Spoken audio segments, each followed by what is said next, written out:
কোপ্তা আমার রেডি।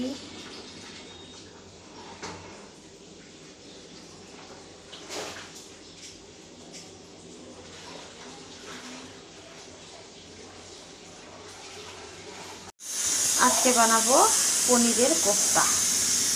আমি এখানটায় 200 গ্রাম মতন পনির নিয়েছি, একটা আলু সেদ্ধ করে নিয়েছি, আর একটু আদা নিয়েছি।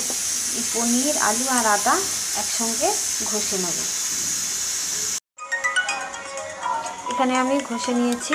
এবার এর মধ্যে দেবো একটু নুন, আর দেবো একটু লঙ্কার গুঁড়ো, দেবো একটু কালো জিরে,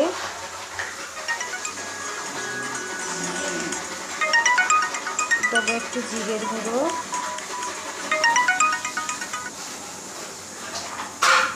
আর দেবো একটু মিষ্টি, আর দেবো একটুখানি ময়দা দিয়ে ভালো করে মেখে কিছুক্ষণের জন্য রেখে লেচি কেটে নেব। পনিরটাকে ঘষে নিয়েছিলাম যাতে দানা দানা না থাকে। একদম আমি মেখে চটকে ভালো করে লেচি বানিয়ে নিয়েছি। এবার ভেজে নেব কোপ্তাগুলো। আর এখানে আমি মশলা করব। চালমগজ নিয়েছি আর কাজু বাদাম নিয়েছি, আর এখানে ছোটো এক বাটি দই নিয়েছি। এগুলো সব মিক্সিতে বেটে নেব। ততক্ষণ এইগুলো ভেজে নেব। ভাজতে ভাজতে মশলা করে নিয়ে আসবো। কড়াইতে আমি সর্ষের তেল দিয়েছি, রিফাইন তেল ব্যবহার করিনি।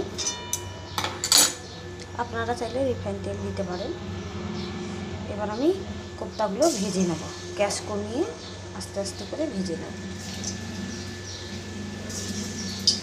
অল্প অল্প করে 4-6টা করে ভেজে নেব। এরপরে দেবো একটু গোটা গরম মশলা দিয়ে দেবো ফোড়নে। তার মধ্যে দিয়ে দেবো একটু ঘি, যাতে সেন্টটা খুব ভালো আসে। আমরা বাঙালি আলু খেতে পছন্দ করি, তাই আলু আমি একটু দিলাম। আলু না হলে খেতে পারবো না, তাই আলু দেব।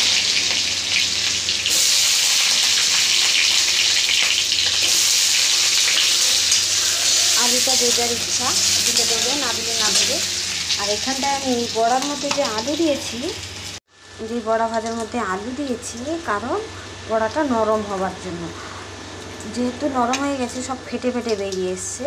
আপনারা একটু যখন বড়া ভাজবেন একটু গ্যাসটা একটু জোরে করে ভাজবেন। হালকা করলে সব ফেটে বেরিয়ে আসবে। আমি যখন হালকা করে ভেজেছিলাম প্রথমেই ফেটে বেরিয়ে এসছে সব। আলুগুলো গলে যাচ্ছে আর ছানাগুলো বেরিয়ে আসছে।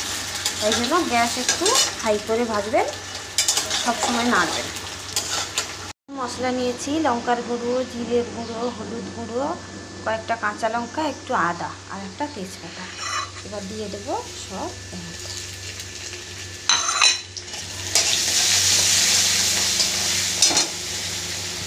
তারপরে দেবো চালমগজ বাটা, কাজু বাটা আর দই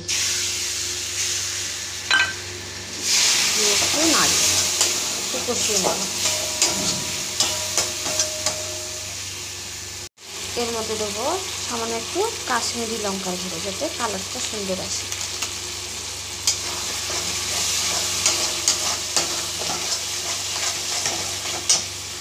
মশলা আমার কষানো হয়ে গেছে। এর মধ্যে দিয়ে দেবো এবার জল।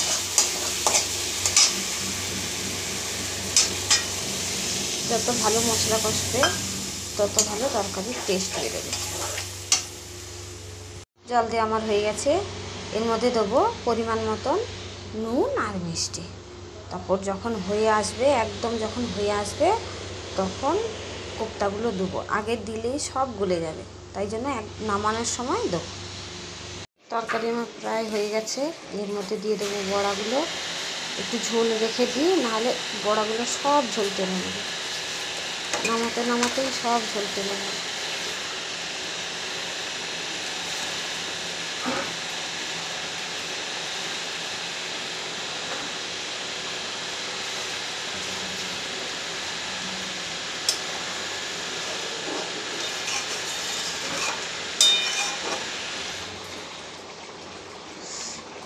এবার হয়ে গেছে, একবার ফুটলেই নামিয়ে নেব।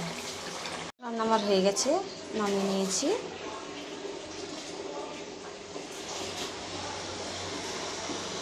কি সুন্দর নরম নরম বড়া।